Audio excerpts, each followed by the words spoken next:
En direct sur le plateau TV d'Équipe Auto, parlons formation des professionnels avec notre invité Didier Arnoux. Vous êtes directeur du GNFA. Bonjour Didier. Bonjour. 36 000 professionnels ont été formés l'an dernier.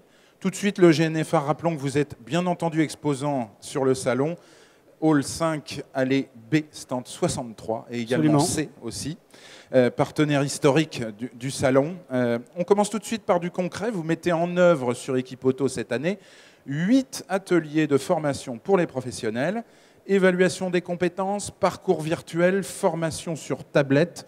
Expliquez-nous un petit peu l'intérêt de ces formations qui sont en réalité, je pense, des mini-formations.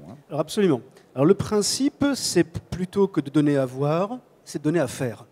Donc en fait, ce que l'on propose à nos amis visiteurs, c'est de faire une expérience de la formation telle que se pratique au GNFA, avec un principe fondateur qui est qu'on apprend en faisant. Donc on a 8 ateliers, on a des boîtes de vitesse, on a de la transmission, des moteurs à la fois diesel et essence. Et puis donc on va leur faire parcourir chacun de ces espaces avec des outils, alors des outils diagnostiques, mais également des tablettes qui vont permettre en flashant des petits points hashtag, de voir comment fonctionne, par exemple, une boîte de vitesse robotisée. Voilà. On a également de l'antipollution, donc on a un FAP, et là on va faire ça en 3D. Donc en 3D, on va regarder comment est-ce qu'il y a un FAP, ce qui se passe dans un FAP chimiquement, pour que l'émission de NOx soit la plus faible possible.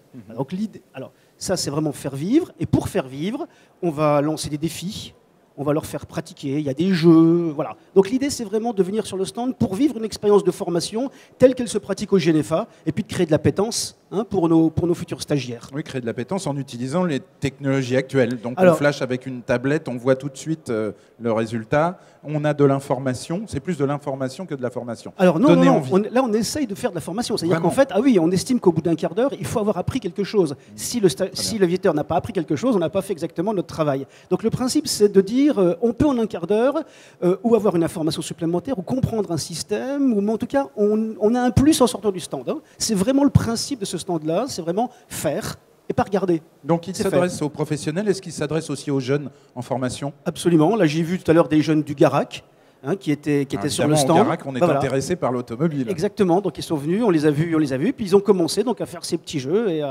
voilà, donc les défis ont été lancés et c'est parti. On a là nos experts, ce sont des experts de nos secteurs d'activité qui adressent les jeux et puis qui complètent les informations que les visiteurs voudraient avoir. Voilà, donc c'est un stand à vivre.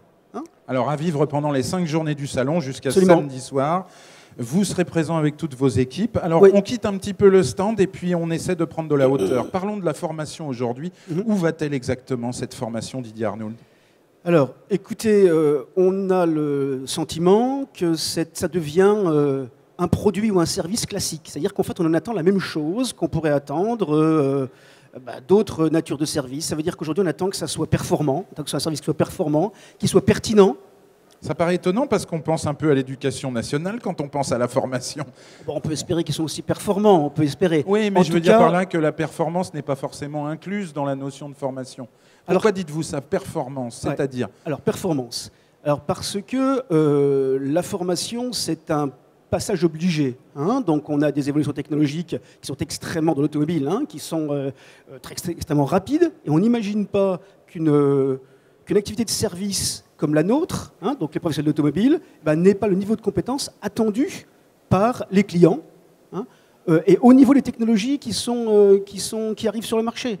Donc on a besoin d'être performant. Alors ça veut dire quoi être performant? Je reviens un petit peu sur l'expérience du salon. Ça veut dire que dans nos centres de formation, 13 centres de formation, on va recréer les conditions de l'exercice du métier. Donc on va avoir un outil diagnostique, un véhicule que l'on va panner, et puis on va mettre un stagiaire qui va rechercher donc la panne sur le véhicule et qui doit obtenir un résultat, donc être performant à l'issue du stage. Alors il y a quelque chose de très important, c'est que pour vivre une bonne formation, encore faut-il avoir la capacité de la recevoir. C'est-à-dire qu'il faut avoir été audité au départ. Alors ça, c'est une question extrêmement importante. On parlait tout à l'heure de pertinence. Effectivement, il est arrivé, dans des temps extrêmement reculés, que nous ayons des stagiaires qui ne pratiquaient même pas l'activité pour laquelle ils étaient formés. Donc là, on s'assure aujourd'hui que le stagiaire pratique bien l'activité. Hein. On s'assure également qu'il a bien les prérequis pour suivre la formation, qu'il n'est pas de trop haut niveau ou de trop bas niveau. Donc il y a une auto-évaluation qui est importante. Alors il y a une évaluation, alors c'est même plus qu'auto, hein. Elle est guidée donc à partir... Et en fait, on propose à nos stagiaires de faire une évaluation en ligne. Et à l'issue de l'évaluation en ligne, on va lui proposer la formation qui correspond strictement et à son métier et à son niveau de compétence en entrant en formation. Pour éviter qu'il perde du temps ensuite. Exactement. Et ce qui nous sera in fine reproché, puisque la formation, c'est quand même un éloignement du lieu de travail, on sort de l'entreprise, il y a des coûts, ne serait-ce que les coûts, les frais de vie. Hein. Donc il faut que ce temps-là soit optimisé et corresponde effectivement à une performance. À l'issue de la formation, je dois être capable de rentrer en entreprise et de faire autre chose que ce que je faisais précédemment, ou mieux ce que je faisais déjà. Voilà, donc il y a cette partie de la performance qui commence dès le départ, en fait, dès l'évaluation du candidat. Absolument. Après la formation, même chose, on lui permet d'être performant dans l'entreprise. Alors expliquez-nous, parce que vous le suivez, ce candidat qui a été formé, ce professionnel qui a été formé. Alors absolument. Là, aujourd'hui, ce qu'on nous demande, c'est de démontrer la performance, pas uniquement de le dire. Ce qui fait qu'à l'entrée de la formation, on va également évaluer les acquis du professionnel en entrant en formation, et puis on va évaluer les acquis à la sortie de la formation, de telle manière qu'on puisse mesurer le différentiel entre ce que je sais à la sortie et ce que je savais en y entrant. Et derrière ça, on va adresser au collaborateur non pas uniquement une attestation de stage, mais également lui indiquer les compétences qu'il a acquises en venant en formation au GNFA. Donc là, on est bien dans une démonstration de la performance, ce qui permet au chef d'entreprise de dire écoute, cette activité, tu ne la faisais pas précédemment, je sais maintenant que tu es capable de la faire, donc je vais te proposer de délivrer cette prestation à nos clients. Voilà. D'autant plus que depuis le 1er janvier 2015, il existe, je crois, un compte personnel de formation, le CPF, pour tous les salariés dans les entreprises, et qu'il y a des obligations également pour les patrons. Alors, effectivement. Donc, il y a une énième réforme de la formation professionnelle. Ouais, voilà, on s'y perd. Hein. Donc, avant, il y avait le droit individuel à la formation, le DIF. Voilà. Maintenant, on parle du CPF. Voilà, qui a disparu. Alors, effectivement, tout ça est né d'une loi du 4 mars 2014. Notre branche, les services automobiles, a signé un accord, un avenant à la convention collective le 3 juillet.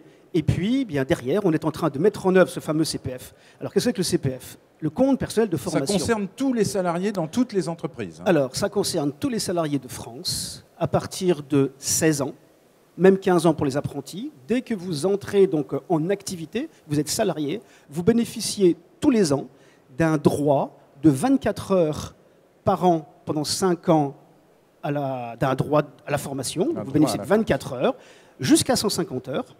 Voilà. L'objectif, quel est-il ? C'est la formation tout au long de la vie. C'est la mobilité professionnelle aussi, quelque part. Alors, c'est tout ça. La première chose, c'est de rendre le salarié acteur de son parcours professionnel. Ce qui est fondamental aujourd'hui. Absolument. Donc ça, c'est la première chose. Surtout dans les métiers de l'automobile, où les technologies bougent très vite. Absolument. Alors, absolument. Donc ça permet à chaque salarié d'engager, j'ai envie de dire, le crédit d'heures qu'il a acquis pour partir en formation. Sachant que, vous m'avez parlé du DIF, sachant que le DIF n'est pas perdu, puisque les collaborateurs, il y a des stagiaires, des formations professionnelles. Les professionnels que nous sommes, les salariés, ont obtenu des heures de DIF jusqu'à 120 heures. D'accord. C'est 120 heures aujourd'hui dans le cadre du CPF. Qu'ils conservent, ce qui veut dire que c'est 120 heures plus 24 heures par an de CPF. Voilà, mais pour un nouveau salarié, enfin quelqu'un qui rentre sur le marché du travail, aujourd'hui, il démarre avec le compte professionnel de formation. Exactement, 24 heures. Il va démarrer 24 heures au 1er janvier 2016. Alors, 15. Ça, c'est pour lui, c'est un droit. Ouais.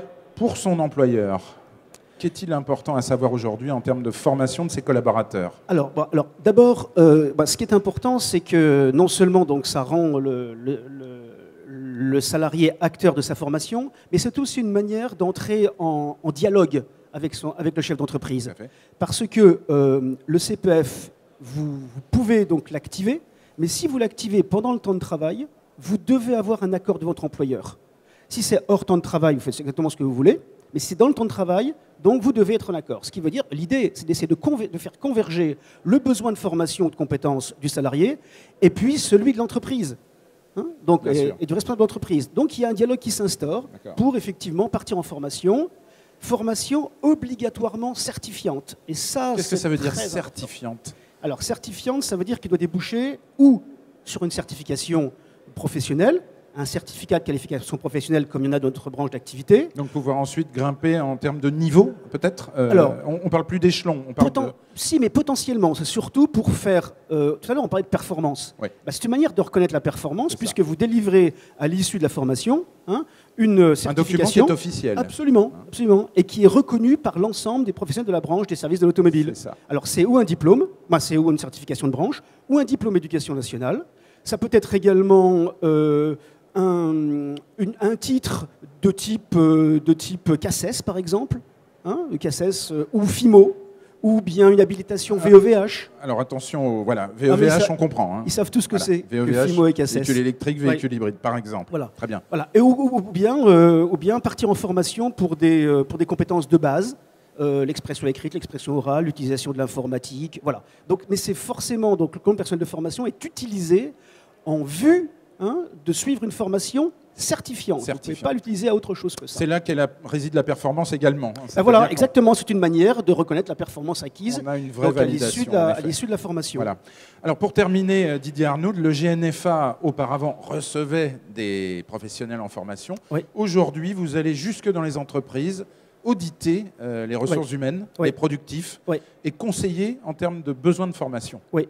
Expliquez-nous. Alors, là encore, c'est lié à la performance. En fait, je vous dis tout à l'heure... C'est vous qui vous l'appliquez à vous-même, en quelque sorte. Ah, mais c'est la demande. Je vous dis, la formation se comporte comme un service classique. Si vous n'êtes pas capable de démontrer la performance, les gens ne viennent pas en formation. Donc, en fait, l'idée, c'était que jusqu'à présent, on est effectivement capable de recevoir des stagiaires dans nos propres centres de formation, où là, on reconstitue l'environnement du métier. Mais le meilleur endroit où le métier se pratique, c'est dans l'entreprise elle-même.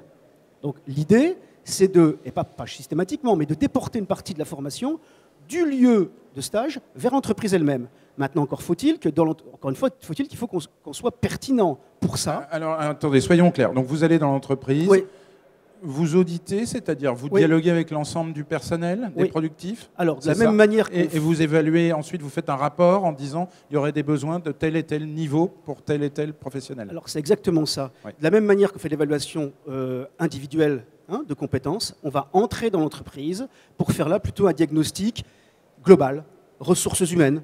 Donc, on fait une cartographie des emplois, par exemple. Qui occupe quel emploi, quelle activité est-ce qu'il exerce? Bien compris. Ça doit être parfois surprenant pour le chef d'entreprise. Parce que probablement, l'image qu'il a de ses collaborateurs n'est pas la même que celle que vous renvoyez. Alors écoutez, c'est sans doute étonnant.